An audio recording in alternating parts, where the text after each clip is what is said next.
So you want to get all the cables in before you get the other components in. EPS should have plenty of space because there's no radiator here, but we should get the EPS cable in first.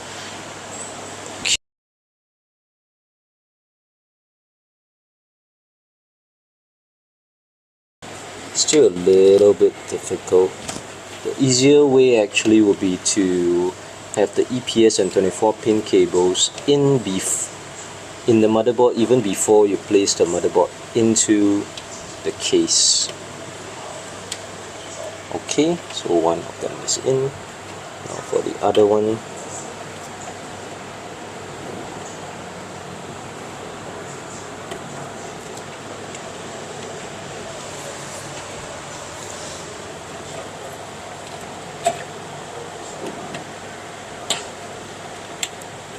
okay, yep, so EPS cables are in.